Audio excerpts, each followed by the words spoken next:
start with Joni, and since we're from different parts of the country or different countries, let us know what country you're from or what state or what state you're in, whatever that means. Okay, Joni, go first. Okay, yeah, I'm from mid Finland, and the state is Tampere. It's the third biggest city in Finland, but we don't live in the center town, a bit outside center town. It's about 500,000 people. City. That's big in Finland. 500,000 people. We have in Helsinki over 1 million. So okay. But that's big in Finland. 500,000 people. And I have born in Denmark, but moved to Finland when I was 12. So I can Danish and Finnish both. And I started my Jujitsu when I was 12 as a junior in Mäntä, very near this Tampere where I live now, 100 kilometers from small city. Okay, Dave, you're next. Dave Clark out of Tampa, Florida. Black belt in karate, black belt in Budoshin Jujitsu, and really happy to be here. Especially excited about today's meeting, learning from you guys. Thanks for being here. Eric. Yes, hi. My name is Eric. I am a Shodan in Jiu-Jitsu under Sensei George Kirby. I've had experience in several other martial arts like boxing, Kali, Krav Maga, some karate, Kung Fu Sansu, and also judo. So I'm also over in Southern California, about 30 minutes from Sensei Kirby. That's what I have to say right now. Okay, Tom. Hi, I'm Tom Deneen. I'm in North Baltimore. I got my Shodan in Budoshin Jiu-Jitsu under Will Harris, who's also on the call, I see. I also have a Shodan rank in Iaido, Japanese swordsmanship. And very happy to be here. I've gone to seminars with George, and I do a lot of volunteer work with the AJA as well. Okay, next we have Will. Morning, Will Harris out of Baltimore, Maryland. Black belts in Budoshin and American Combat Jiu-Jitsu. Okay, Darren. Hi, Darren Mallory, New Orleans, Louisiana. Happy to be here. Happy to be a part of the workshops on the ones that we have. It's a pleasure and honor. Okay, Tyler. I'm Tyler Garner. I teach in Westminster, Maryland. I'm happy to be here. Okay, do we have any, who else? Eric, Tom, Eric's, Joni, Dave, Will, Tyler, Darren, myself, George Kirby, 10th degree black belt, up here in Santa Clarita, California. We'll only be 101 today, and happy to have this group with me. We've got a very diverse group, which is really what I'm after today. Anyway, so we have a herd of topics. And I moved the my issue with the 4th and 5th degree belt up since I have someone who's pending, and I had a revelation at 4:20 in the morning a few days ago, and which has caused me some consternation, but that's the way life is. And I thought I'd toss my ideas out to the group to get your feedback. In any way, but we're not going to start with that one, but that's, I think, the second topic. First one is active shooter training. One is, should we be involved? And if we're going to be involved, what should we be doing? Anyone want to deal with that, or? Well, the silence mean no, or? If you don't mind, I'll go ahead and start my opinion on something like this. I unfortunately, with more shootings are occurring within a country, especially out of schools. I do work for the school district. as an IT technician. So I am actually I am present at the schools that we have over here in LA County, and you're saying to be involved in active shooter training. It really depends. If you have a small community, if you have the church community and there's nobody that is trained to do active shooter drills, then by all means, I believe we have the ability to at least get that started.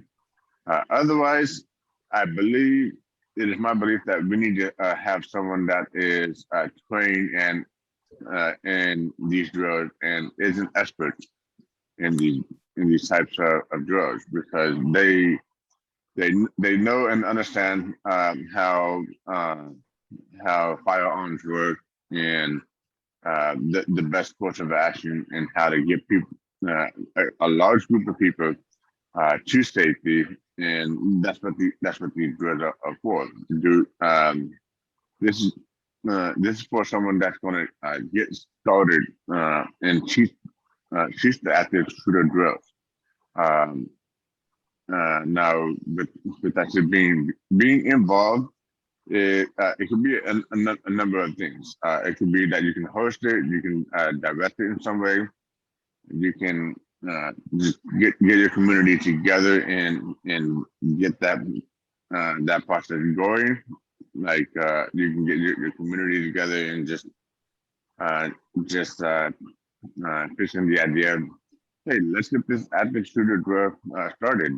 We need to know what to do if someone decides to break in and threaten us with the gun or start shooting away. How do we protect ourselves? Now, in something like a large school district, with how everything is ran, the upper management decide what to do, and I still believe we should be involved. I still believe we should train with them so we can get that knowledge ourselves, and we can pass that knowledge on. So at least I believe this would be a good starting point with everything that I have just mentioned. Yeah, I would concur with everything Eric just said. Al Gauthier, who's sometimes on these calls, I currently train with him, and part of what we do is active shooter training. And it will go out for a couple hours to churches and other organizations. And I'm struck by how the simplicity of a lot of the techniques are, the simple, teachable approach to overcoming somebody with a gun is absolutely critical if you're not dealing with people who have any martial arts training at all and are often older and out of shape, whatever. And it's as simple as trying to explain how to get the muzzle of the gun under control and pointing it toward the ground, and then overcoming the shooter yourself or with the help of others and just bringing the shooter to the ground. And we will drill that for a couple hours with various weapons, different types of firearms, but the simplicity of it is notable. But I definitely think it's something we should cover as martial artists who may be in contexts where an active shooter could appear at any time, and go from there. But it's not rocket science. It's having the willingness to take action and do a few simple things, and then train in that series of simple things, and then getting as many people in a congregation. If you're focusing on churches or in schools, are a slightly different situation, but getting people to be aware of those simple techniques is really the goal. Okay. Yeah, I think also that what Judge Kirby has said about the distance. Distance is important. And you talked in last Zoom about this, walking away from a fight.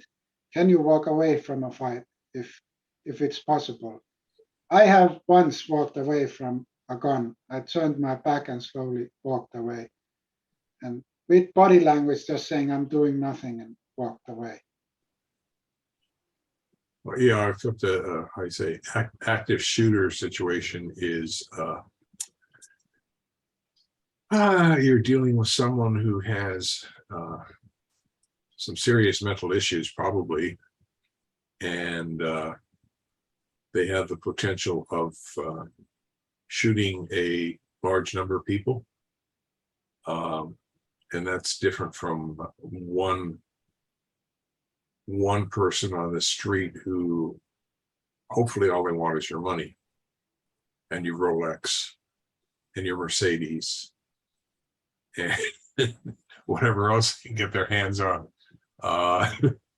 Yeah, They're in trouble. I don't have either. I don't have any of them.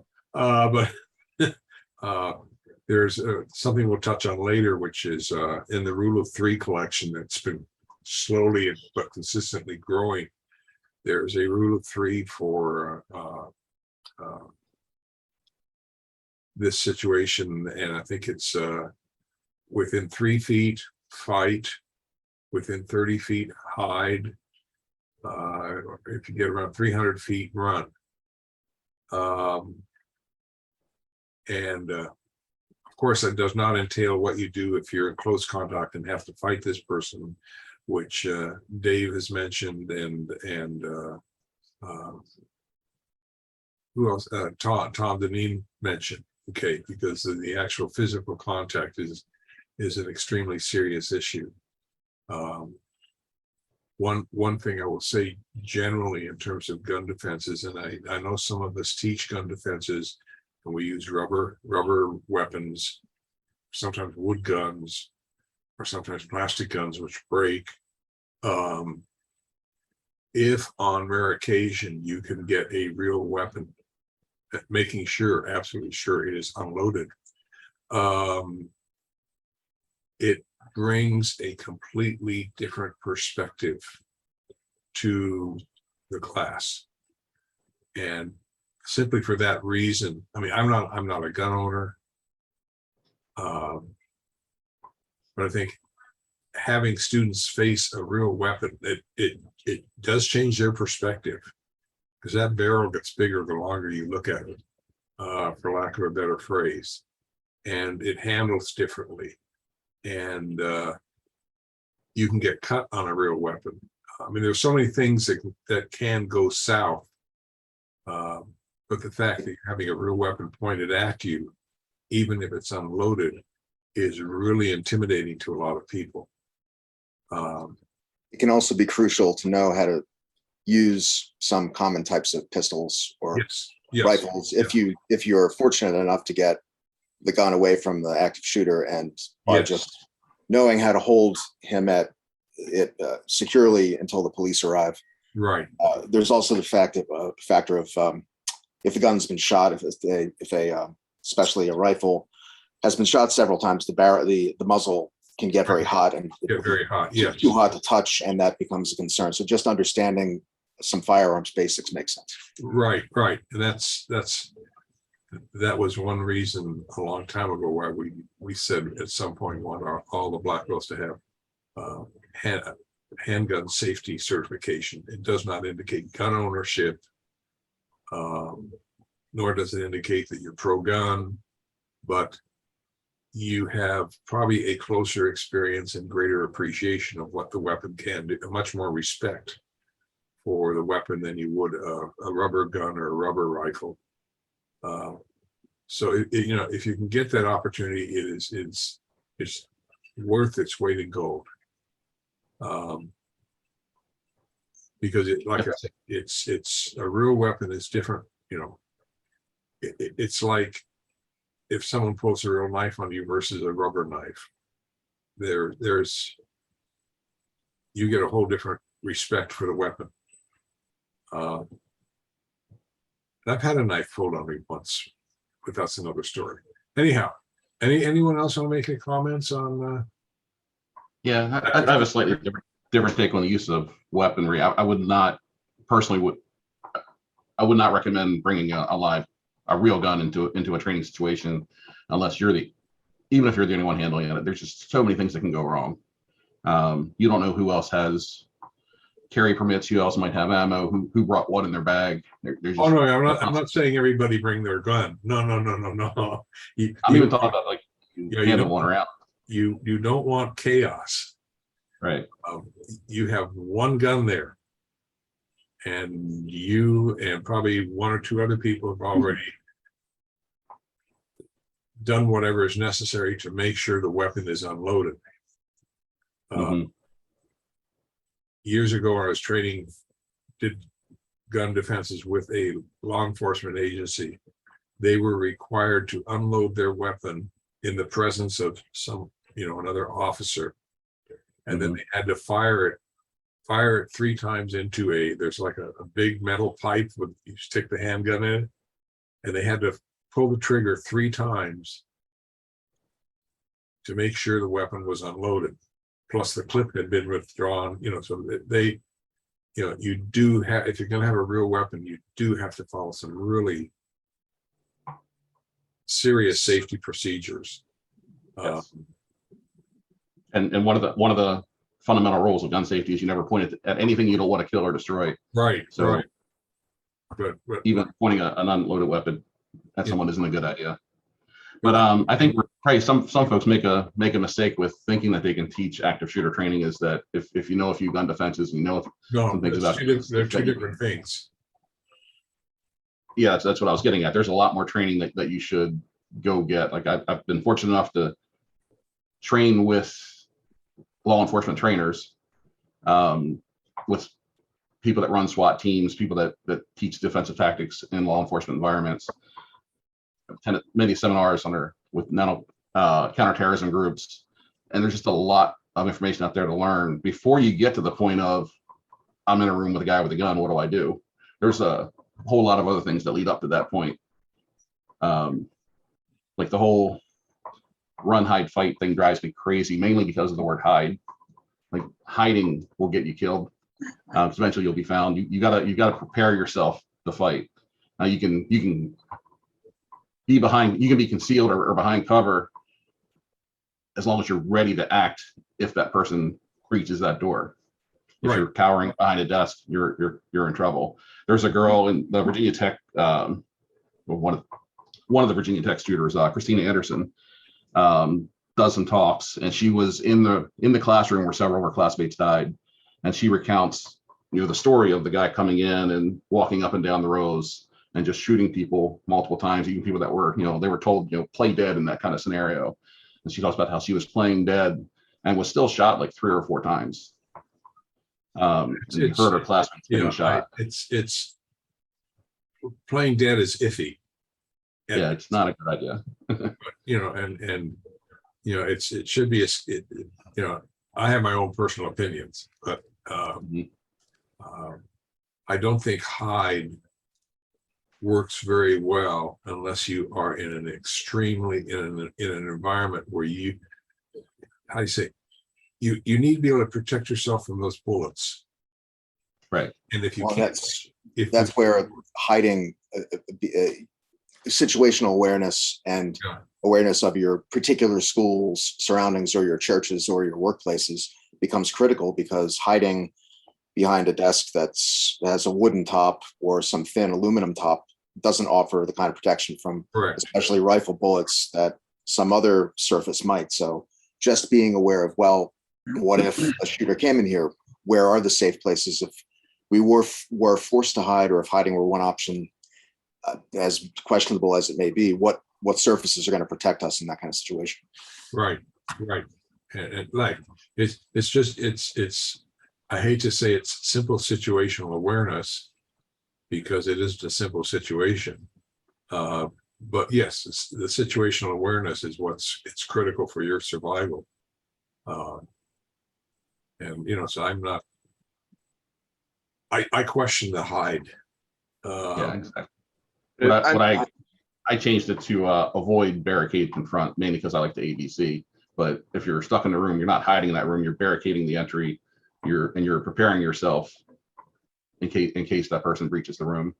Right. Right. That was a point that I wanted to make is if you're in a room and you're barricading yourself, then yes, you can effectively hide yourself, and you're reducing invitation from a gunman to enter into that room. If the room is barricaded, you're not seen, and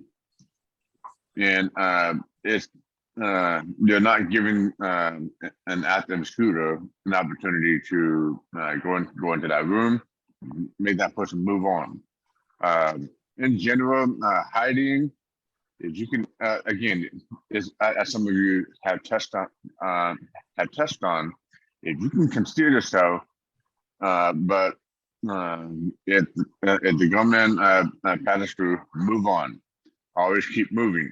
And, especially if you are out in the open,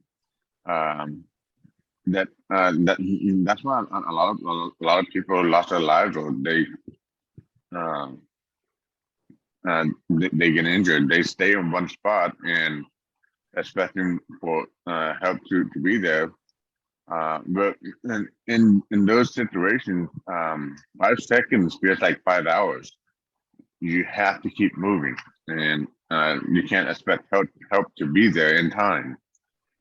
I think that's the number one thing that we need to do. But again, it's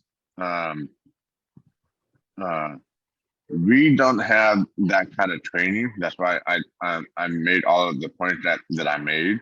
Unless we are law enforcement, military even has some of this, or you have a dedicated training to be able to teach these active shooter drills, and we do have some experience with gun and firearm disarms, or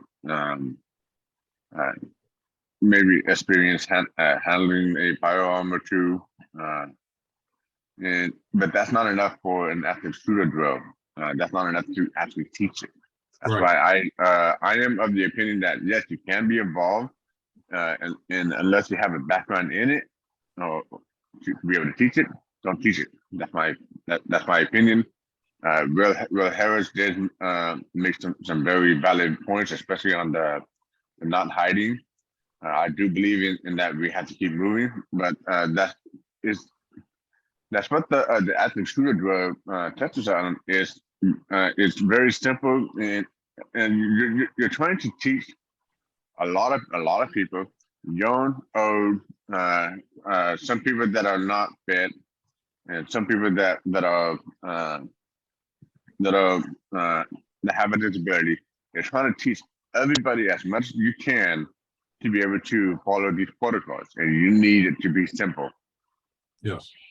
I Okay. agree. That was kind of one of the points I was trying to make my way toward. Is the very simple question is, should we be involved in teaching it? I say, well, that depends. What is your background? What is your training? If you've put the time and the money and the research into getting yourself trained, then by all means, yes. But if you haven't, then no, you shouldn't. Because you really need to know what you're talking about, because people's lives are at stake. Right. There's some great videos I could share with you guys if you're interested. These 2 Australian special forces guys talking to a group of civilians about things to consider if you find yourself in one of these situations. And kind of what they keep going back to is it depends. No scenario is the same. Like, how far away are you from the exit? How far away from the shooter? Like, which way you run depends on so many variables.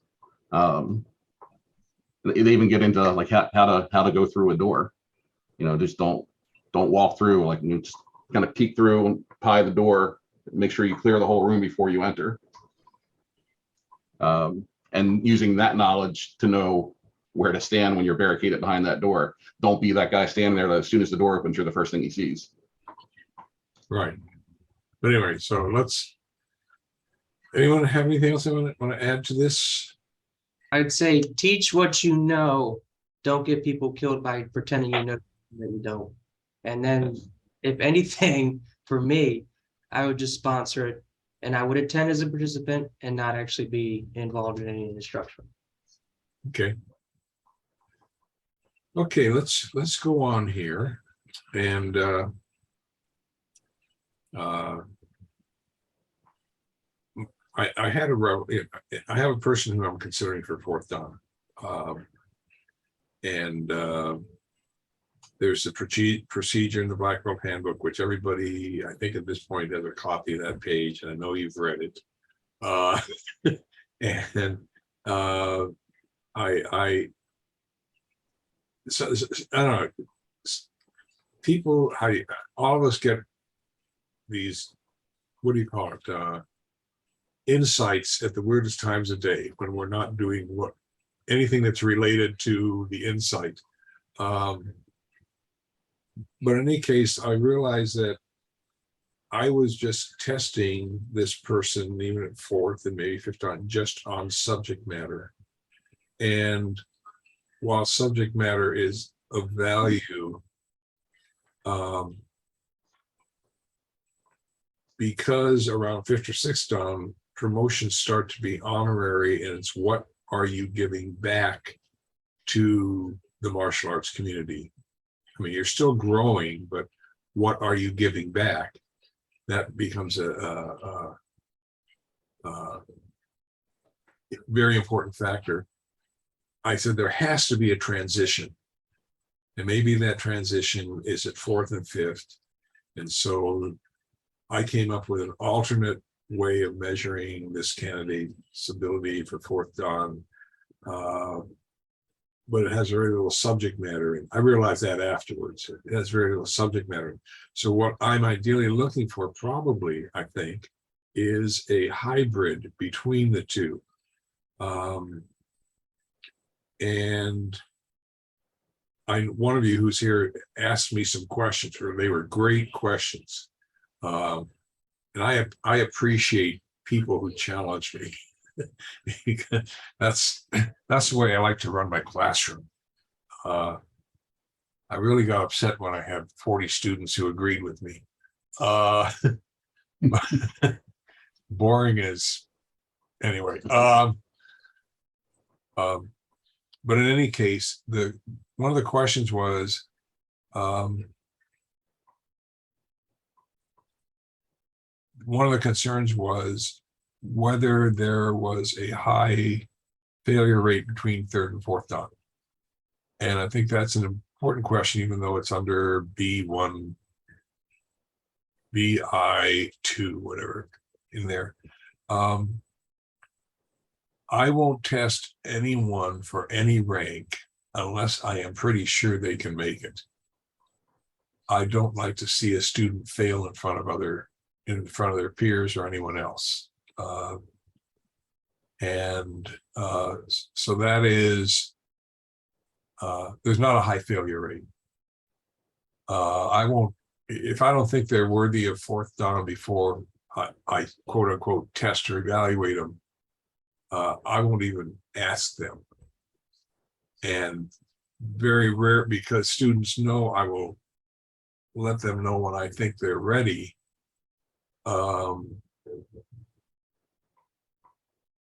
They, how do you say it? They accept that as, how do you say, part of the reality of progression.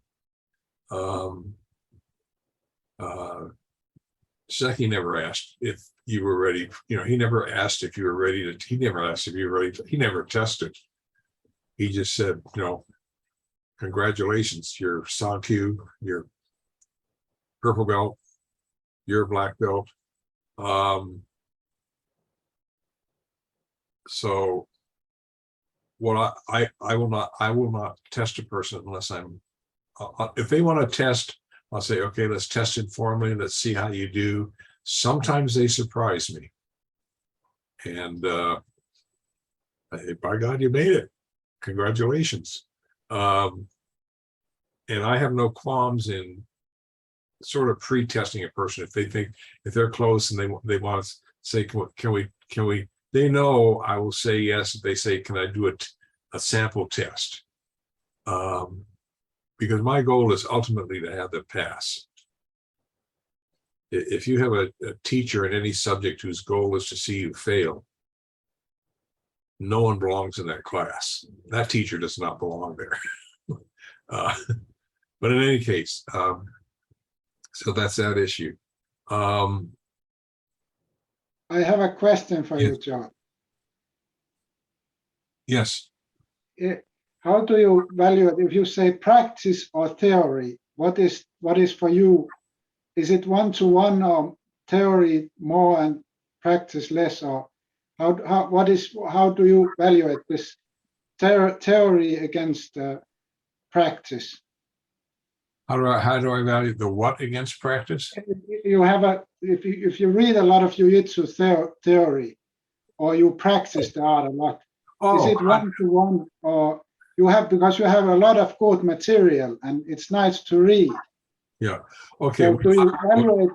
Okay, what I will do, which is normal for me to do to my black belts, and sometimes I'll even do it to a brown belt, is I will ask them to explain how a technique works. And they can pick whatever technique they want. I don't care.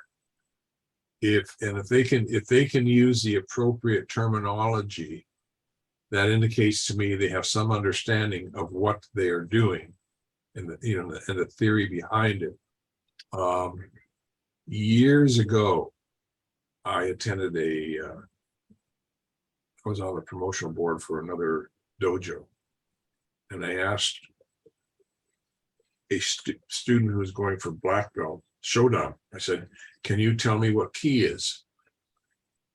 Got an absolute blank from the person. There was a person who was testing for fourth dan, and I asked them, can you tell me what mushin is? Now they were both from the same sensei, and I got the identical stare. And I said, because my feeling is that if you're a sensei, you need to be able to explain how techniques work to your students. You need to be able to use the appropriate terminology and use it correctly, because you want your students to learn correctly. You want them to learn the art. There is the physical aspect of it. Okay, that's a given. But you can be full of theory, and unless you can apply that theory, it's almost useless. It's like I've learned a bunch of techniques, but I don't know how they work or what I'm doing, or how they affect the human body. It's kind of like they're in isolation with each other. So that's why the theory gets important as you move up in rank. But that's also why if you look at my belt tests in the Q grades, there's a vocabulary part in there now. There has been for years, where they need to learn certain terminology and certain concepts, because by the time they get to Shodan, I want them to have I don't know whether you call it a theory background or terminology background. I want them to have some understanding of how they're doing what they're doing and what's involved. It's a process. Okay. And because students will ask questions. And use a sensei, if a student asks you a question, you don't want to say, I don't know. They ask you what's keys, I don't know, something a bird does when it's squawking, or a seagull does, you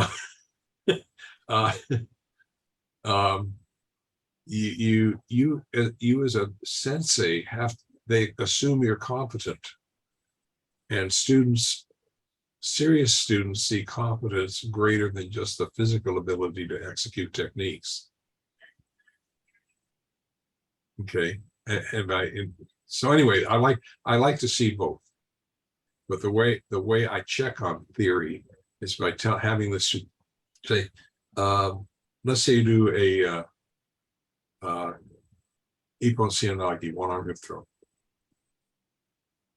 How is momentum or ki a part of that throw?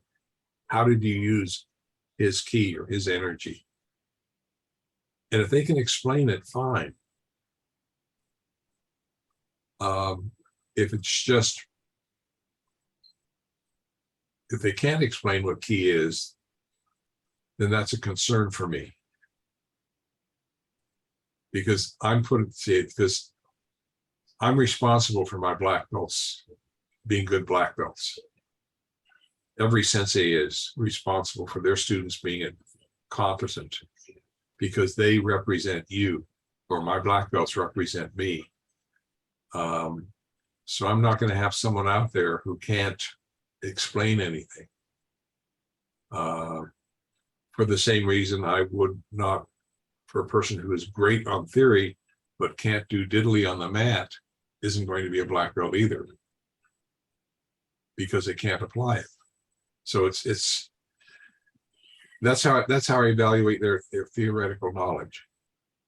Okay, thanks for that. That was very Yeah. thorough investigation into. Yeah, it's an important part in my book. Seki never explained anything. If you asked him a question, it was usually just watch me, you'll figure it out. And a lot of his students didn't figure, some did, some didn't. You know, it's he had That's from the books of 5 rings from Musashi. Just watch me when I make it. Right. Anyway, let's get back to this. However, I guess what I'm looking for, rather than me going through all of this, I don't know whether my revised viewpoint is more accurate and I should go in that direction, or whether I should be looking at some sort of a hybrid between the two. And if it's a hybrid, what would you make part of that hybrid? And you don't need to go into a lot of detail, but just what would you, or should I stick with the old or go to the new, or, because I'm open to any ideas and suggestions here. If I may give a few points, my opinion, I'm only just a lowly Shodan, so it's not going to mean too much. But me being, I guess, one of Sensei Kirby's recent black belts, recent Shodans, is I want to say that the hybrid model that you're presenting, I feel like that would be a good one. Is it starting from fourth dan and fifth dan, or are you or possibly even you have short dan, you have knee dan, you have technique, and you have the philosophy, and both of these you need to be able to prove or show that you can take the techniques and evolve them as you're going through the higher ranks, and then third rank. Now third rank, third dan, fourth dan. I believe that's kind of where you start transitioning to the more hybrid model. Not only technique wise, how does that person evolve a technique? Have they learned more technique? A good example is, let's say that person is an older gentleman. Instead of going more for the bigger throws like Haraigoshi, for example, now he's going more for a sharp takedown. Like a Uriguruma, just a very simple one, and he's able to make it more effective, being able to explain how he makes it effective. These are what I mean by you're evolving certain techniques, and then you have the theory, you have the philosophy. As you have in all of our testing, and then I would say like fourth dan, third dan, a little bit of how are you being involved in your community? How are you involved in your in the martial arts world? Just a little bit, and then more so in the fourth dan, more so in the fifth dan. That's kind of the idea that I was having in my head when, once you brought up you want to change it into a more of a hybrid model. That's my take on that.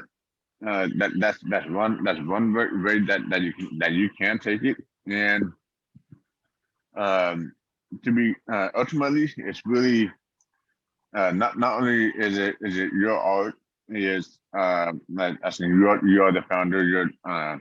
You also know your students. You as you said, you will not trust someone unless you feel that they are ready.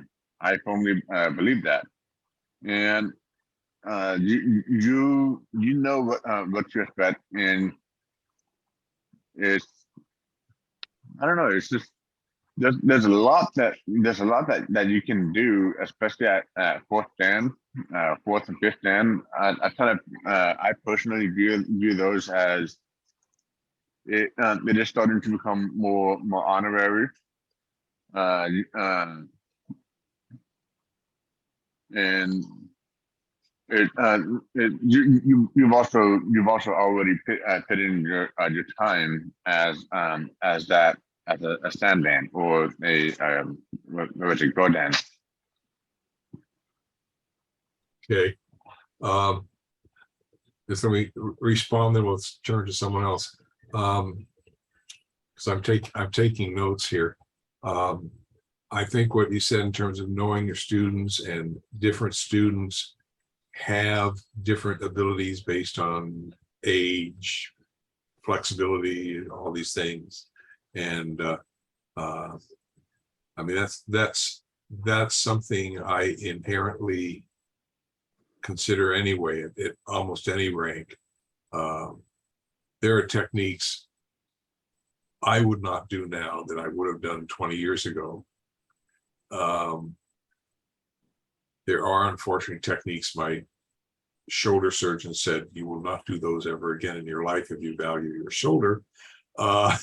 And you know, so that's a physical limitation for me. But yeah, you do have to consider the ability. You have to consider what is the student capable of in terms of physical skills. The other thing is, I'm looking, the hybrid would be some sort of mix between what exists now and what I'm proposing. That would be the hybrid.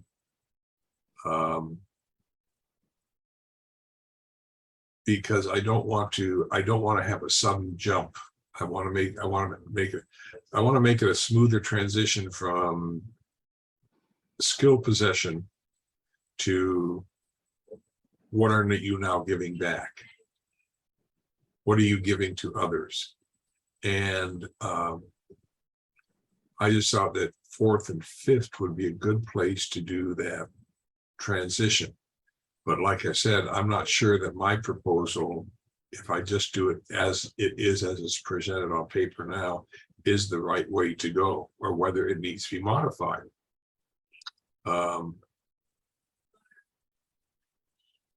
And that's why I put this question out there. So I do like the idea of incorporating, having them demonstrate teaching. I think if you're talking about a student who's in one of your own black belts who's in your class that you see every week, it's pretty easy to see them do that. yes. But for like your virtual students, or you don't see them, you don't know how they're teaching. So Right. incorporating that, I can understand why you'd want to see the video of that. Yeah, it's yeah. If I've seen this, if the student's been in my dojo for 10 years, right, I know them. I know what they can do. I know what the capabilities are. A lot of this stuff is, I don't want to say it's irrelevant, but putting it down as criteria is irrelevant.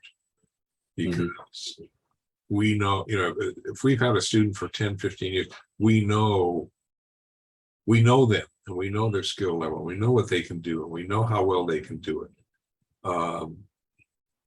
And that's the difference between having a student in your own dojo and having a distance learner, because you don't have that same connection with them. And what I'm trying to do is, getting to know this person more. And I recognize it, even doing all these things is still very limited, gives me very limited knowledge in comparison to having the person in the dojo for 10 years or 5 years. And so I'm trying to find a way to, I don't want to say cross that path. I'm trying to find a way to get to know the black belt better and his skill level. Because as I said, I can require that a person learn 10 new techniques for each belt rank up through 5th Dan. But a serious student would be probably learning them anyway. Or even other techniques that are in the densho that aren't even there. I mean, because by the time a person's at Sandan, I know they have a commitment to learning. I know they have a commitment to the art. I know, they wouldn't be there otherwise. Right. So what else should I be looking at to get a better understanding of them, I guess, knowing them better? Well, I would say probably commitment to the community. Are they teaching on their own? Since they're teaching on their own, the references I like for the students are good. Are they actually, not only are they just teaching at a dojo, are they actually reaching out to others, working with other dojos, trying to be, if they have that opportunity, might not, because then it'd be so isolated. But if they're holding maybe self-defense classes at a library or something like that, just to kind of spread the art in a way that gets it more localized in their community, that could be one way to do it. Although that's totally subjective based on can they do it. That's a whole nother subject. But Okay. Any other thoughts on this, or?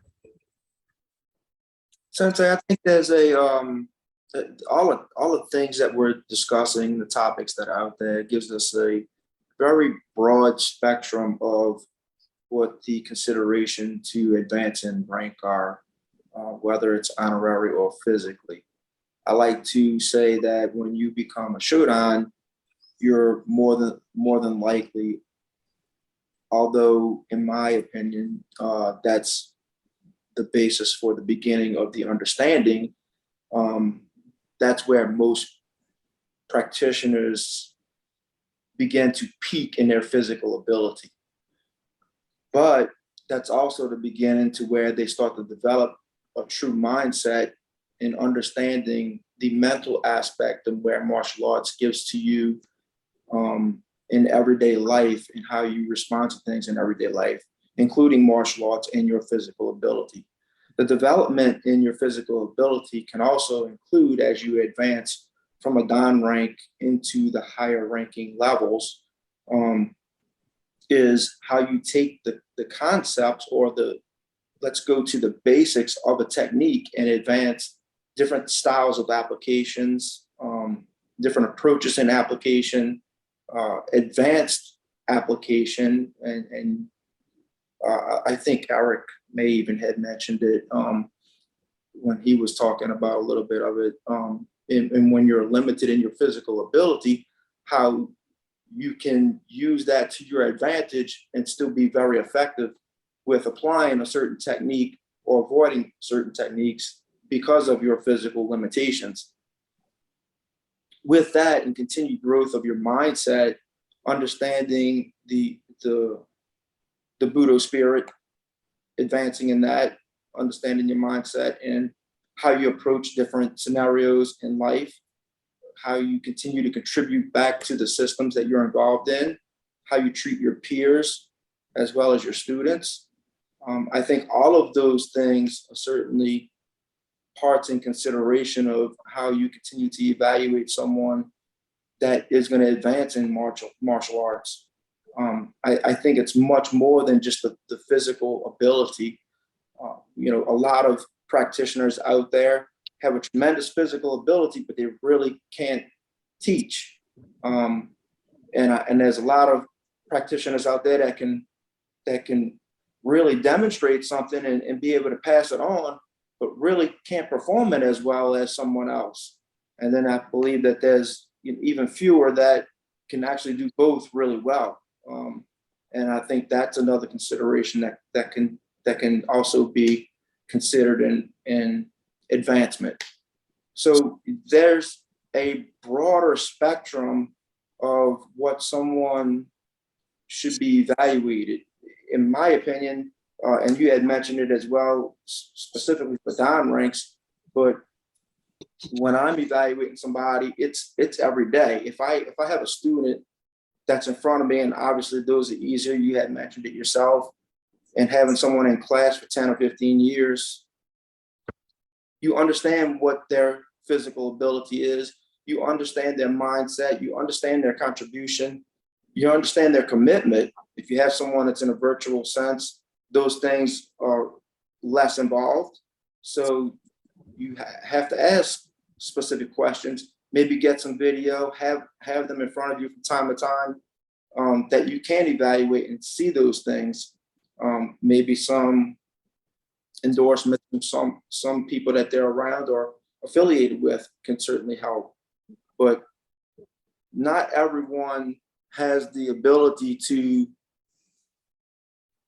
or even the luxury of saying, okay, I'm going to contribute in these ways specifically when it's a criteria. They may be limited in time or availability or even physical ability. But when you truly have a mindset of your commitment in martial arts, you could see it by the dedication, the commitment, and the contribution in every other way. Your everyday life, you can hear it in the conversation with an individual. You can understand what they're sincere about when they're truly discussing what's going on in their everyday life as a civilian, just as a general community member, or in martial arts. And I think those things can tell you they give you a bigger picture of when someone is eligible to move on in an honorary sense in martial arts.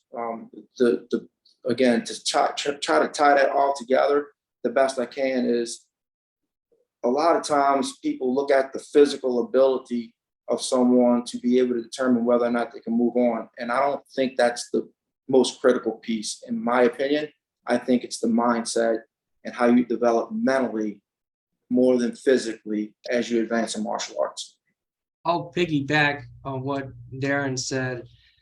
I think it's more about what you have done, how you take it as a lifestyle. It really is a lifestyle, rather than how long has it been, or do these 4 techniques for Yodan or Godan, because it becomes a part of yourself, becomes a part of you, and you become, you are a sensei. You are what it is. You are teaching. You are the thing that people look toward when they come into class. So people look to you. You're the model, especially when you get beyond Yodan and you start to go to those higher levels where hours of testing is pretty much futile, because they already know these things. They may know more than what is asked, which is obviously the case.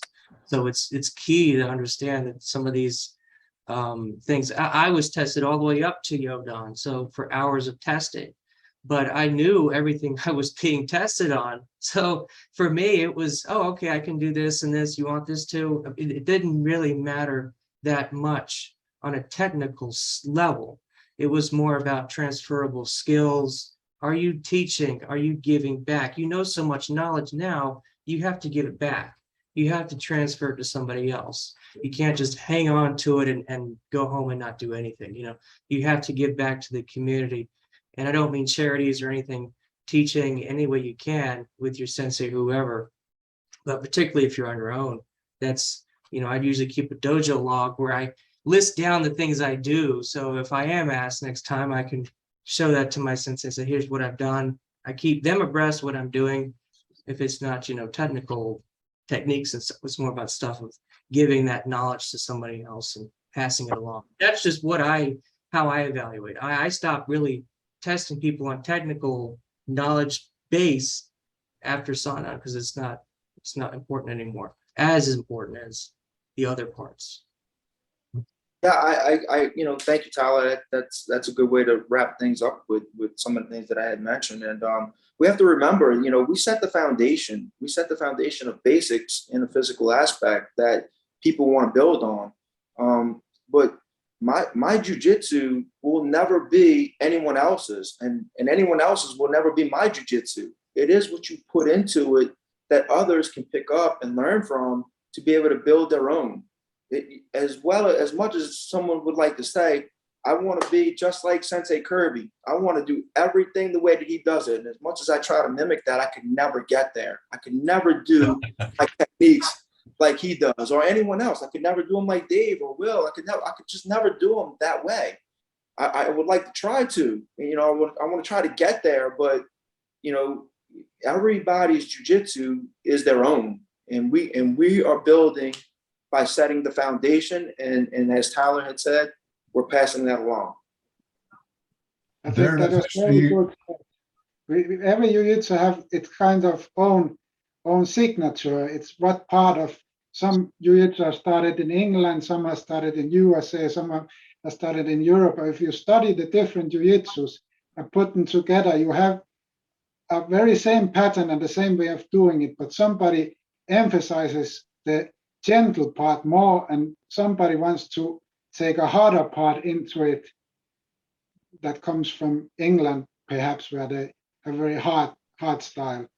And every jiu-jitsu gets its own small signature, and that's true. If you want to beat George Kirby, that's impossible. God forbid there should be another me. No, I'm in the 2 pages of notes here, and I think what was said at the end really kind of sums it up. And it's something I've believed all along, is that we can teach techniques and concepts and all this other stuff to our students, and we'd like them to be like us, but the end result is that their jiu-jitsu, what they end up with, is going to be theirs. And that's one of the niceties, to me, that's one of the niceties of traditional jiu-jitsu, is you can have, and I've seen it happen too many times, you can have, I'm going to exaggerate here, you can have 20 black belts out there, and you say, do something for a hit, or do a ippon-seonagi for a hit, and all of them will do a slightly different ippon-seonagi, one arm hip throw, and they're all right. Because, I mean, I don't have any 2 black belts that are the same.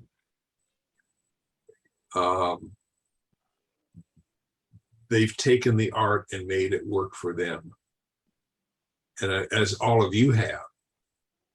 And that, I think, is the ultimate goal of, I think it should be the ultimate goal of any martial art, is you take the skills of that art, you suit it to your physical capability, mental, emotional, whatever capabilities, and that's the art for you. And to say you have to be identical to your sensei, or you have to be identical to a particular form, I think, and that's going to get me in trouble with karate people, that to me is a misunderstanding of the art. Because in anything we do in life, we adjust it to ourselves. That's the only way to be successful at it. Now there are, if you have to rebuild a car engine, yeah, there are certain things you have to do. Been there once. And that was an education for me.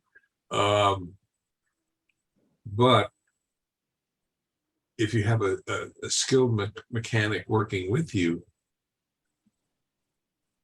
they may help you do it better. And that skilled mechanic is like a sensei.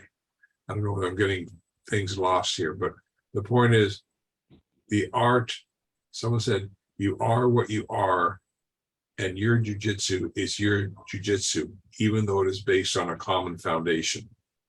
And for those of you who've known me for centuries, you've probably heard me say numerous times, once you get past the term, one of the nice things about traditional jujitsu is that once you get past the terminology in English and Japanese, the slight variations in technique execution, everybody's doing the same thing.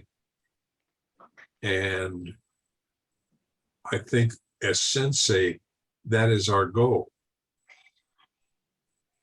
Yeah, we want everybody doing the same thing, but we have to accept that their jujitsu is their jujitsu because they're going to take what works for them and perfect it. All of us, we're getting really philosophical here. All of us know a lot more techniques than we would ever really use, because there are a lot of techniques that are nice, but they don't really work for us. And that's another reality.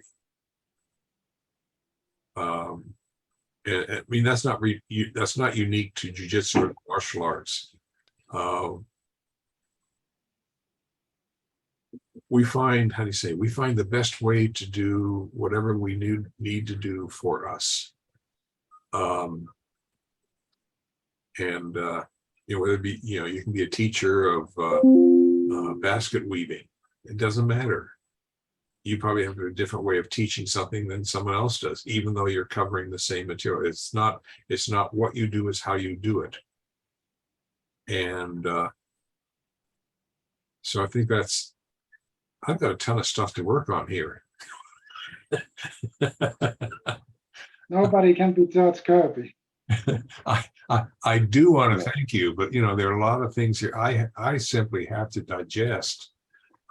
Yeah, get to working on it. Well, see, that's why I'm glad I've got some people here that are below fourth dan and some people that are above fourth dan, because what I'm after is that if I just had a bunch of 10th degree black belts, I'm sure the discussion would have been significantly different than what it was. But I think the fact that we have a good mix is what makes it work better, because you have a greater, you have more different perspectives based on experience, or what you went, or in the case of, for example, Eric, or for sure, what you anticipate may happen in the future. And that gives me, probably, in my opinion, more valid input. Anyway, so I'm gonna have to play with this and toss it around. And I've gotten some good ideas from elsewhere already. I met with one of my black belts for brunch yesterday, and because he doesn't like to do Zoom stuff, that's okay. But he gave me some good ideas that has changed the wording of some of the infamous questions I ask on the belt testing that are open-ended questions. And the phraseology has changed so that I am now looking at things other than just the physical aspect of the art. What has a person done outside the dojo? But in any case, But I do want to thank you for all this information. So anyhow, the next topic, where are we on here?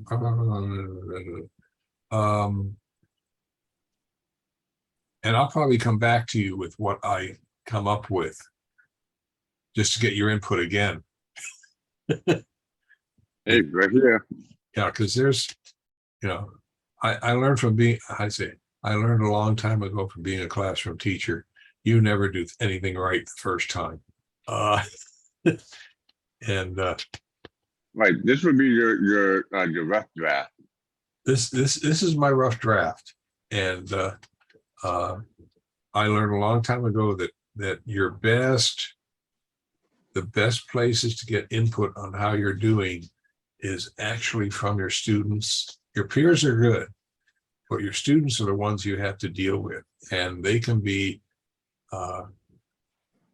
very honest and very blunt. And that's what I've learned to accept that. I don't take it personally. And so if you want to tell me privately that I'm way off my rocker, I will not take offense. I'm used to it. I've had students say, how you're teaching this class is really boring, Mr. Kirby. Can we do something different? And then there are some teachers that would probably say to that kid, you're out of here. But he was a good kid. And I knew he meant well. So my response was, well, what would you like me to do differently? And he opened up, and it was very, you learn a lot. But anyway, so that's where I like to get input from other people, because it's necessary, I think.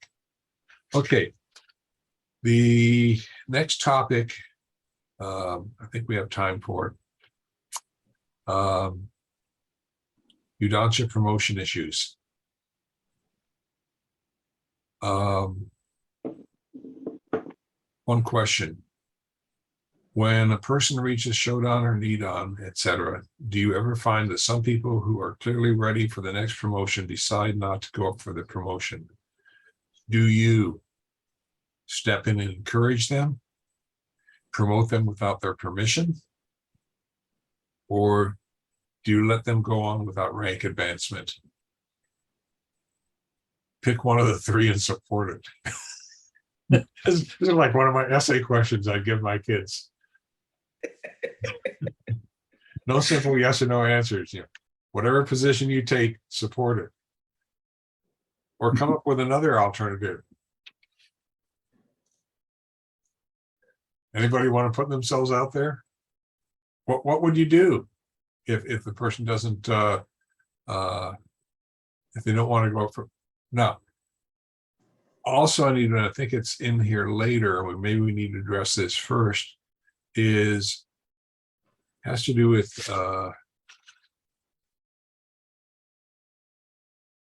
is there a different, we're saying going for a promotion, because promotion, are we, the other part is a promotion based on meeting the criteria for that promotion, the actual testing, actual skill management, measurement, or is it the actual promotion itself? Is the person skilled? They're skilled, they're capable of being a higher rank. So that would be your qualifier, so to speak. What would you do? All right, Sensei, I'm gonna jump in. Go ahead. I'm gonna jump in the pool here. So I think that I'm gonna try to tie in some of the other stuff that you said on the last topic as well. Throughout the time in working with someone and knowing someone and them being a student for you for X amount of time,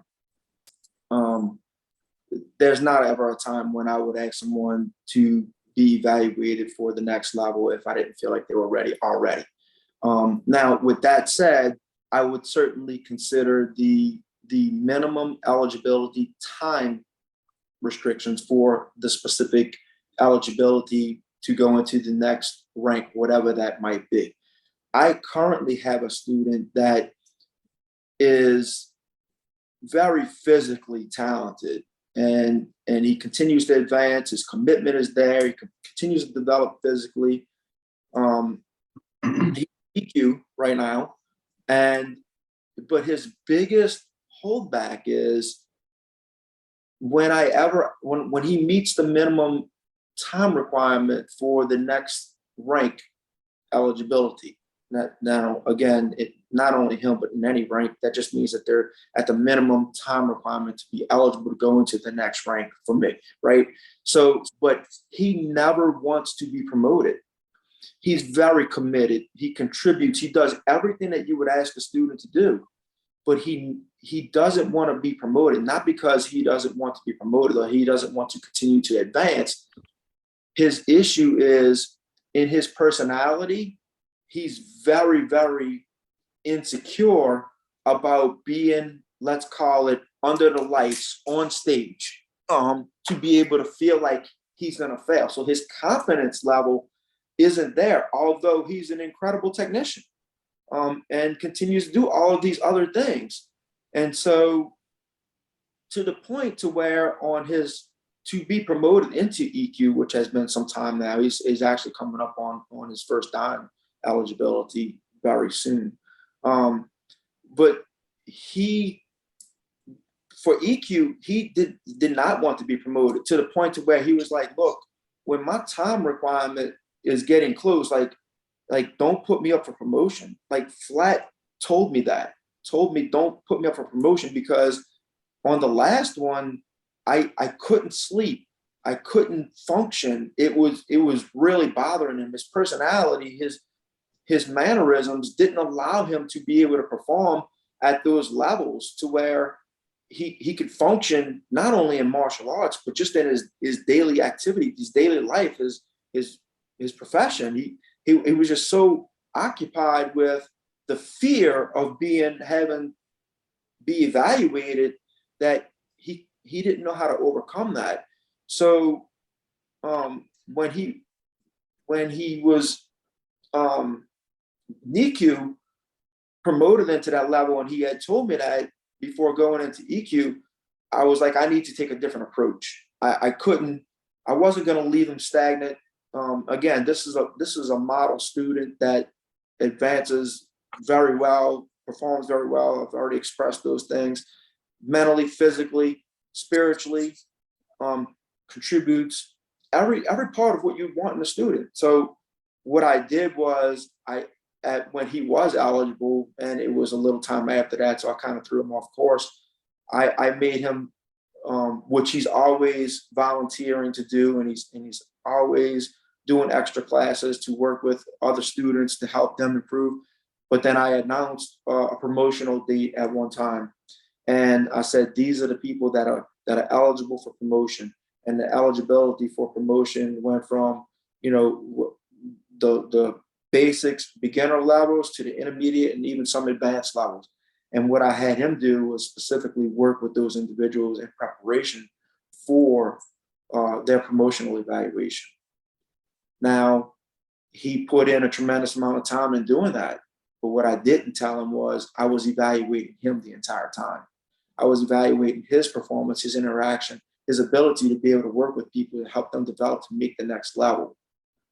So when that day came, I actually put him on stage without announcing to him that he was even going to be considered. And he handled that flawlessly. He did hesitate for a second in surprise, because he was shocked. Wait, I'm not the one that's being promoted. And I said, well, that's your statement.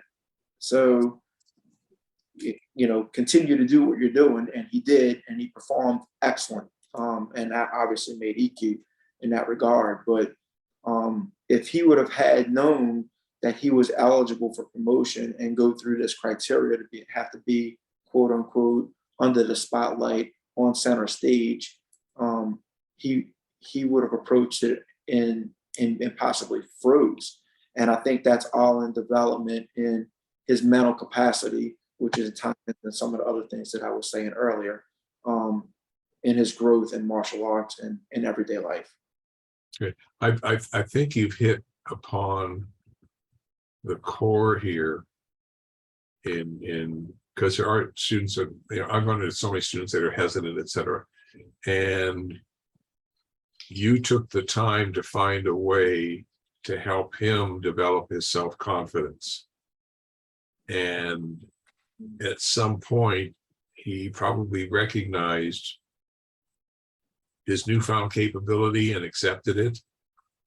And you didn't have to say anything to him, and that's a unique skill for you to have to be able to help a student that way. I know when I was, most of my students in public school got good grades because if they made a mistake, I allowed them to correct it. And they also learned that if they did things right the first time, they'd have less work. But it's a process, and it's a process of allowing the student to develop their sense of self-confidence and their self-image. I'm very much opposed to the concept of self-esteem, because educators have killed it several times over.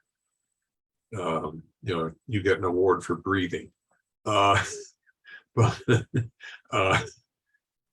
I think students in anything, if they recognize that they can recognize that they've accomplished something. They don't need anyone else to tell them. It's nice, but if they're being honest with themselves, they don't need anyone else to tell them that they've accomplished something, because they can recognize, you know, we're all humans, and, you know, we're all relatively intelligent. But some students, you have to, and I see in jiu-jitsu, they'll have a problem with a technique. And I'll say, try it this way, or let me teach it to you differently. Or maybe there's even, and I've had it, I can't say how many times, I've had students that can teach a technique better to a particular student than I can. And you have to allow for that as a sensei, but eventually they get it. And that's the important part. You know, if you're a good sensei, you have to help your student in so many other ways other than just learn this technique and you get the promotion. It's part of it, I think, is if as you did, Darren, you showed an interest in him as a person, and you believed in him as a person. I mean, for those of you that are parents or have been parents or will be parents, that is probably one of the most critical things you can do for a child, is to give them an honest sense of integrity and capability and help them develop that. And if you can do that, everything else will fall into place. And you took the time for that, Darren. So, you know, he discovered a lot of things for himself, but you were the, I don't want to say, maybe you're the match that lit the candle, or you're the screwdriver that screwed the screw in, or what, well, however you want to phrase it. Now the trick is to get him to go for Shodan. That's true. Yes. And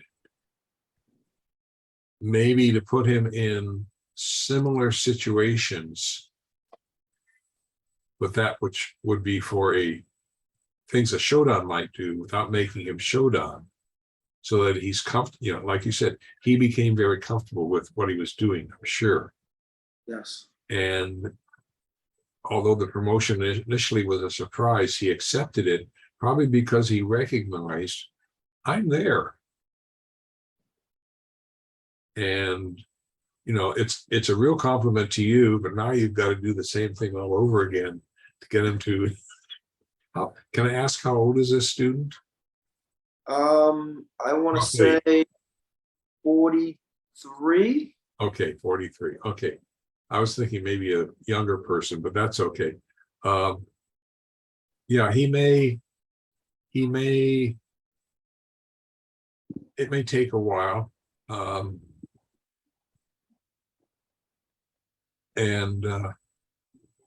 But I think if you keep it up, he'll eventually get there. Darren, I've got a suggestion. Yes. Something that works very well is to offer to have your student video using their own video camera if they have one, their pre-test. The test onus is not there. And you can also offer to let them be the only one who ever views it, or suggest maybe we'll view it together as a learning experience. And they can literally get promoted off of the pretest. I mean, we know that the pretest for most testings is the actual test because the test itself is a formality if they pass the pretest. So this way, his pretest is the test. He never has to formally or feel like he's formally testing, and he can continue to move along. But he was formally testing, even though he thought it was a pretest. Well, actually, you know, because the offer is for him to be the only one who views the video Right. and use it to learn, then that takes the formal away because he's there. He takes his video camera home, he watches it and learns. Or in an ideal situation to suggest beforehand, offer to view it with that student so that you don't trap them. You don't want to say, well, you know, you can see it all by yourself. And then later on suggest, well, let's look at this together. You don't want to do that because then it's like, oh, you've been trapped. But beforehand, put it all out on the table. You can either take it home and use it as a learning experience, or we can view this together as a learning experience. I would probably recommend, because when I taught junior high, the kids would, I would video their tests. This is back in the 70s and 80s when you had huge equipment, and they were incredibly destructive of each other. They did it in jest, but they found mistakes in technique execution that I would never pick up on or make an issue of as part of their testing. And so one of my concerns is I would probably recommend, I will be more than happy to go over this with you, because a person tends to be much more critical. If they're serious, they tend to be much more critical of themselves than other people would be. And you don't, because of this student's personality, I would probably not want him watching that video on his own, because he would probably knock himself down more than, you know, then it could end up counterproductive. And you don't want that to be counterproductive. You want to be able to say, okay, you made a mistake here, but that's not important. It's something you can work on. I mean, I will do that with people on tests. So if I see something wrong, unless it's a major problem, I'll take it as, okay, this is something you can work on, but it's not going to have a negative impact on your score. And it's, you know, what that allows to happen is that you are recognizing his self-critique, but you're balancing it with, you know, a greater picture of he has all these other things going for him. And so I would probably recommend, you know, that you watch the video with him simply because of his personality. So I do that, Dave. So I've been doing that for a long time. I actually encourage all my students, because what I feel like is an Americanized society, and I like to stay as traditional as I possibly can to the art. And sometimes people feel like, or individuals feel like you hold them back. And I go back to the minimum eligibility requirement to move into the next level, but then at the same time, just because they're at the minimum eligibility level doesn't mean that they're going to be promoted, right? I still evaluate their growth. And sometimes people think I'm there, or maybe they feel like I'm not there and I'm not making progress. But one thing always tells the truth, and the truth is in the video, and what they recognize when they watch their own video, what they see in watching their own video. And I tell everyone, even from the first day stepping on a mat with me, is in 3 months, whether you're as confident as you can possibly be as a person, or you're not confident, right? I promise within 3 months from the day that you video this video, if you don't watch it for 3 months later, it will be black and white difference. You will see your advancement. You will see your skill set start to improve within 3 months. Give yourself those 3 months and watch that video. I get so many questions about people coming in, videoing themselves, watching their videos, and engagement back and forth on, I see that I've done this. I didn't even realize I did this, and look, I got it right here. Or I was struggling with it, and this is, and can you show me, this is where I'm missing it right here, or this is where I feel like I'm missing it, and asking me the questions so I can help them develop. Right. And look, and another thing in my class, sometimes it's like a studio in there. I set up cameras everywhere. The one thing I think was very nice about this Budoshin was the way of taking the pressure away from the student by George, also by saying, don't do it fast, do it slow. That was very new for me, because in my old Jujitsu style, everything was very fast and you had to do fast and smooth and to show you are talented. But you take all the pressure away of it. Just do the technique right, and don't do it too fast, because it's true. If you redo the technique for 5-6 times slow, you actually I think you get the idea better, and it's in the head. And if you have to do it fast, then it will really come fast. That's my opinion. I think it's very good way of taking the pressure off, the way of how Buddhism is learned, that just do it right. And you don't have to do what I was explaining by the Americanized part was that as Americans, we want to have this instant self-gratification, right? And we want to see advancement right now. And people, when they're on the mat, they don't see the advancement. They don't see their skill set developing. They miss that. But in video, when you have a video from 3 months earlier and you're watching it 3 months later, you can't deny it. You can't deny the progress. You can't deny the progression and development. Right. Yeah. I mean, I mean, I always welcome students to video themselves during tests, because, yeah, they may be really critical of themselves at the time, but 3 months down the road, 6 months down the road, they're going to say, God, I was horrible back then. I've really gotten, better. And also they can come back with you and say, I really had a problem with this part of the technique. Can you show me how to fix it? And that shows an interest on their part, or desire on their part to do better.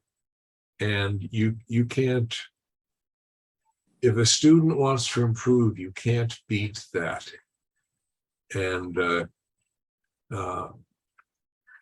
that gives, I mean, to me, if a student comes to me and say, how can I do better? Or what can I do? How do I fix this technique? Or how do I do this assignment so next time I get a B or an A? To me, that's so important, because that shows me the student wants to do well. And most teachers will bend over backwards to help a student who wants to do well. And we'll put out the extra effort for them. And that is so important for them, because then they see you have an interest in them. And it's kind of, I don't know what the term is. I'm trying to think of it. It just something that builds upon itself. Someone's going to come up with the term. Like a self-fulfilling prophecy. They what? Like a self-fulfilling prophecy. It's like a self-fulfilling prophecy. Oh, yeah, that's a good analogy. That'll work. Yeah, and you can't beat that as an instructor, and a student can't beat that as a student. Because all that most students want is respect. They want to be treated fairly, and they want to see that you have an interest in them doing well. And if those three things are in place and they're willing to put out the effort, hey, you've got it set. And you'll have very few students who will fail. And I know all of us would like all of our students to become black belts and open up their own dojos. And then they can say, my sensei is Sensei Will Harris, or Sensei Darren Millerin, or Sensei Dave Clark, or, Sensei Joni Rasmussen, and get your name out. I mean, you're not, it's nice to be thought of afterwards. But it's also, that I think to an extent is one of our goals as sensei, is to get other students get out there to expand the art. And there's nothing wrong with that. Anyway.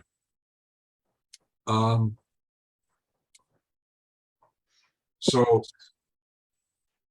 I sense the thinking is to encourage the person to accept the promotion in one way or another.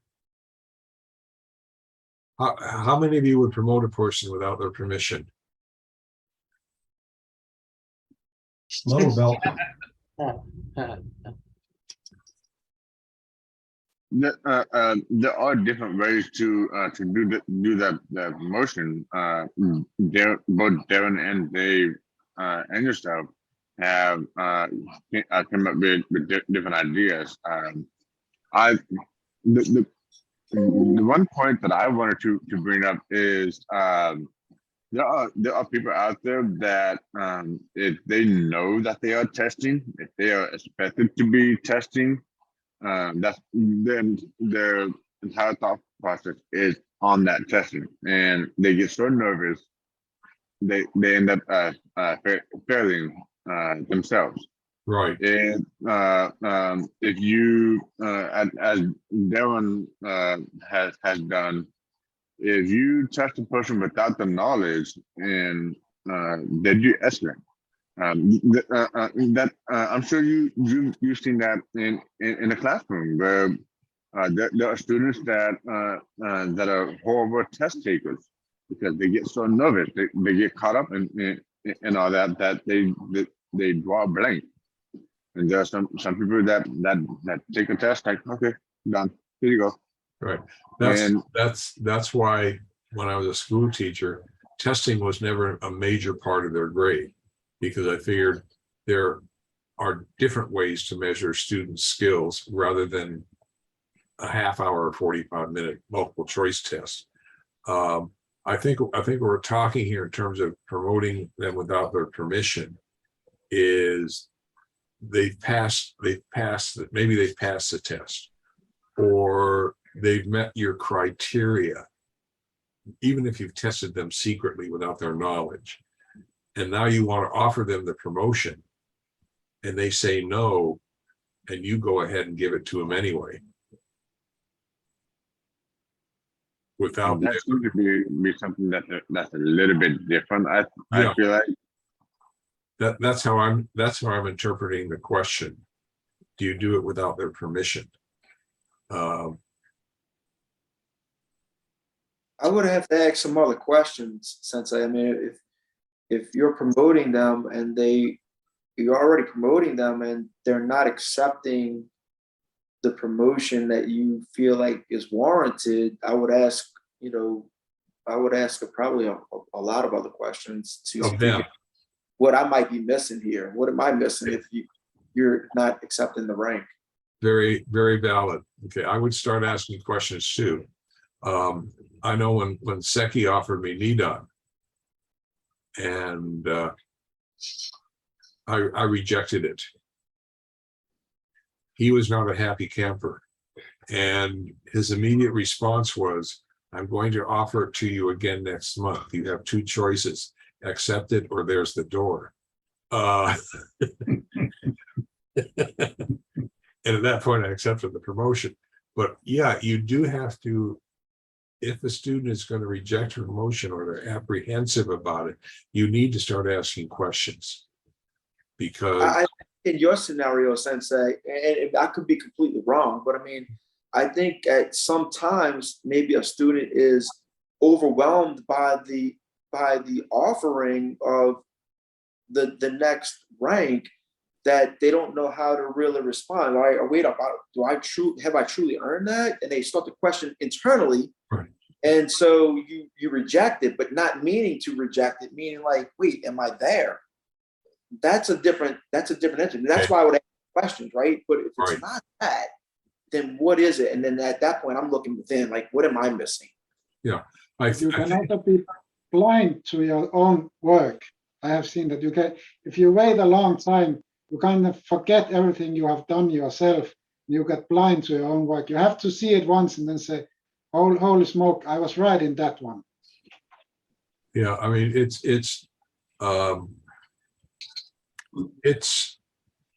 I just found this so many times. When a student has difficulty with something that you believe they should be able to do, you have to start asking questions without making those questions, I would say, offensive to them. And that's the key. I mean, the questions can be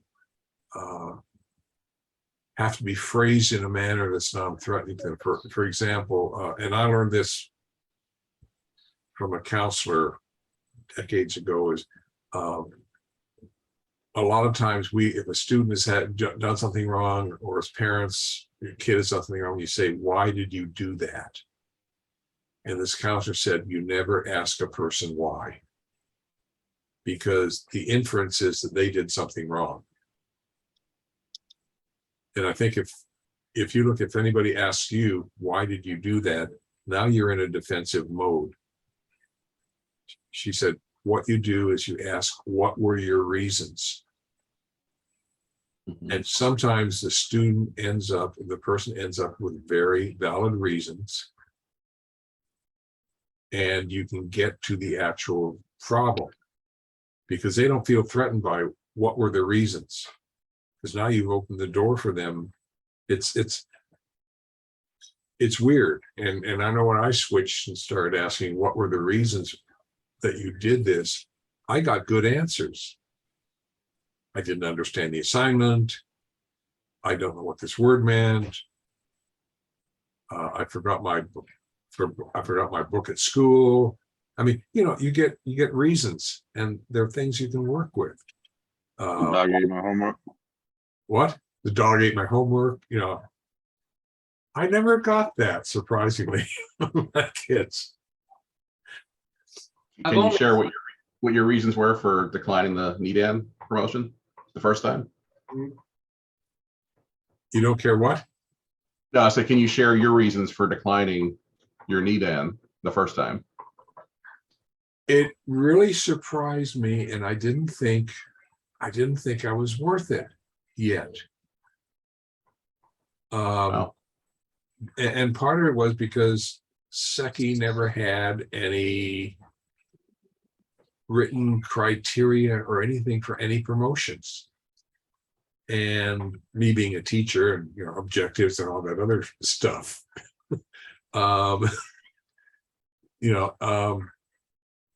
mean, he had a standard somewhere. Maybe because I and another instructor took over a program and it was working well, and it was all these non-technical skills that he was looking at. He was satisfied with my technical growth, and okay, you've got the dojo, you continued the dojo has probably doubled or tripled in size. All these other non-skill I say non-mat skill factors were probably, in hindsight, why he did the promotion, or the reasons he did the promotion, not why he did the promotion. That's the only thing I can think of. That's just thinking about it because you're the first person that's ever asked me that question. Yeah, and that's what I was referring to, Sensei. I thought that, I feel like I've had that experience or that feeling throughout my time, and I feel like I've witnessed that feeling throughout my time on both ends of the spectrum, where a student would say something in that regard, very similar to what you had said in rejection, but not because you were rejecting it, but because it was more of an honorary type rejection, saying, am I questioning my internal ability to be able to at that level? Am I there? And not really realizing it. And ultimately you did, or you would have left, but you'd have had to leave. But you didn't do it in a disrespectful way. It wasn't in a way that you were saying, I don't deserve this. You really was questioning internally, do I deserve this? What you're trying to offer me here. And so at the time, not realizing where you were, Seki had obviously felt like you had been more than capable and awarding you that rank. So I see that. And again, if it's a different scenario, you're asking me some questions. Yeah. So it may be part of what you, and I don't know whether you've done it yet, but dealing with this student, you might want to sit down and say to him, I'd like to promote you to Shodan at some point. These are the reasons why. These are I'm not going to use the word why. These are my reasons as to what qualifies you and what you have done, etc. Yada yada yada. But I want you to be comfortable with it. So I'm willing to wait. And if there's anything I can do to help you over anything you're concerned about, let me know, because I want you to succeed. Sensei, that's in today's time. That's in today's time. That's how, when you say that, what you just said, that's in today's time. But back in the day, right? Yeah. Seki, or how about Sensei Jack Garrett? We didn't always get the expression of you're warranted this, right? You just get it, right? Yes. You're like, wait up, do I get this? I don't know that I'm there. And they're like, you're there. You're basically getting it shoved at you or whatever, but you don't even understand why, because they never did express those things. And now in today's society, we're more in tune with being able to give that expression and explanation of why someone is achieving a certain level. Right. And I think it isn't as simple, but I think in the long run, it's more, the way we're doing it now is more beneficial, because that way the student sees that you have confidence. As I said before, you have confidence in them. There are reasons for your confidence in them. You believe in them. That increases their self-confidence, and they may at some point say, okay, I'll try it. Right. Yeah, because there's a higher level of understanding and appreciation. Yeah. And if you can get them to say, I'll try it, then you can say, okay, and you can set up a mutually agreeable date and whatever else, would you like someone there when you're getting the promotion in particular? Invite family, friends, neighbors, enemies, your boss,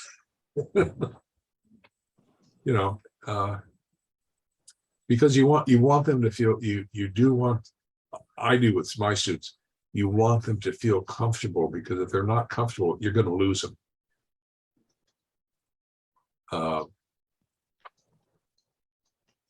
But anyway, okay.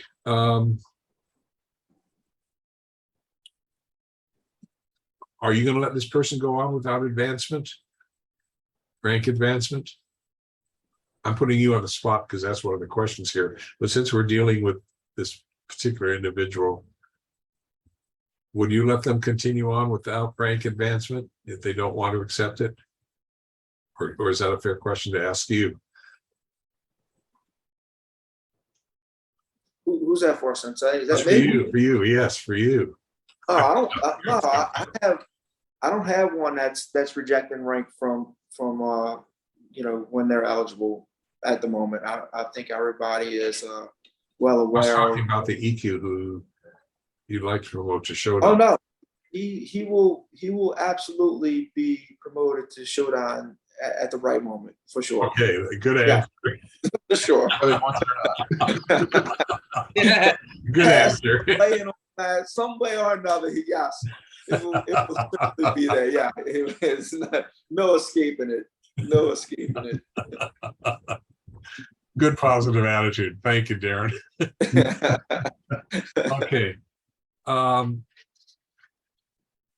Yeah, we went over a bit. I think we're okay. I have a lot to digest, and I want to thank all of you for your input on the question that I have. And the yudansha promotion issue, I think we dealt with. And there's no clear answer on that one, but there are things that you can do as a sensei. As a sensei, you're also a parent, and you're also their clergy, and you're also their psychiatrist and psychologist. And surprisingly, if your students get attached to you, particularly kids, you're everything to them. And it's a great honor, but it's also a great responsibility, because they're going to, they're going to remember you the rest of their lives. And you do want to make, I know your intent is always to make a good impression. May not always make them happy, but they students are amazingly understanding when push comes to shove. And sometimes we underestimate them. But anyway, enough philosophy from the mount. We have another meeting on the, today's the 20th. Did we have another meeting scheduled for this month, or is it, I think it's next month is the next meeting. Or do we, anyway, I'll get back to you one way or the other, but I don't know. Does anybody have a notation for the meetings for this month, or is it was just today the only one? I think today was the only one for this Today. month. Yeah. We're into Okay. December. Yeah, we're back to 2 next month, and Yeah, that first weekend is Labor Day weekend.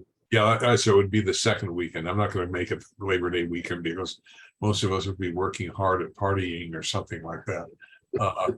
It's hard to call Having Labor a Day. Swedish crab fest, having Swedish crab fest next month. So we need Pardon? a lot of crabs.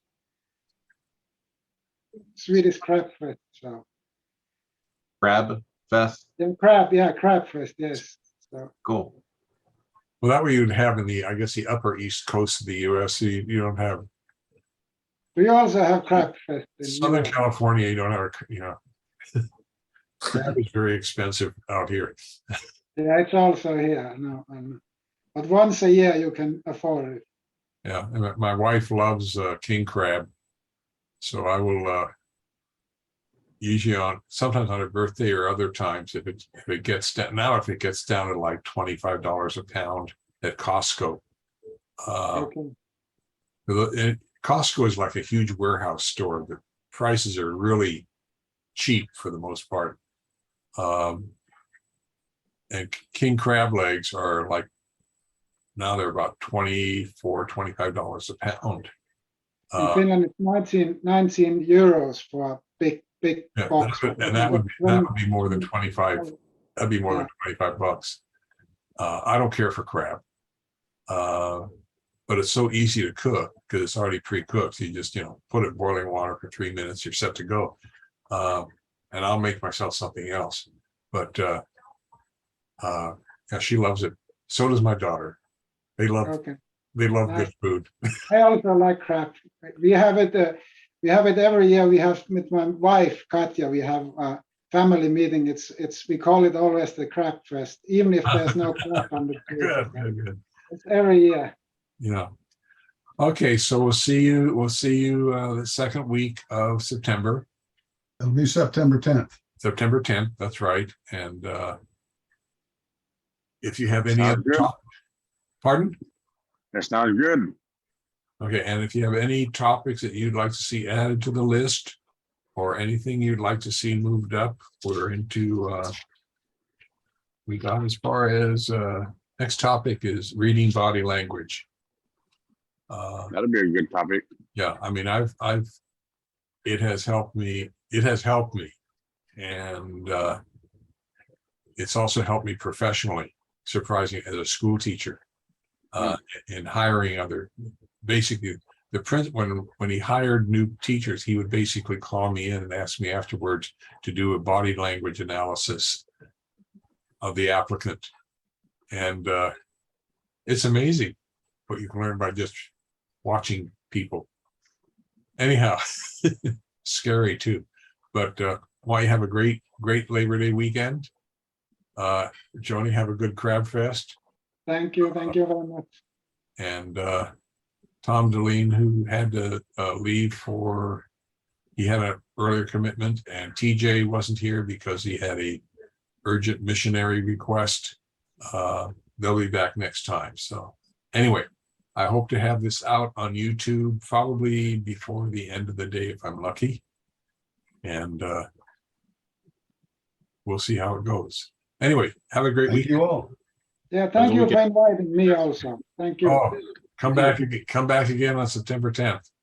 Yeah, I think that's possible. We have the Crab Fest now. Was it next week? And 2 weeks from now. So. What time is it there?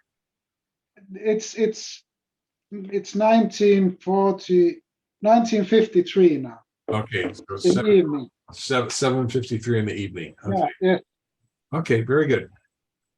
And tell your son he needs to get to bed soon. Yeah, I'll say. We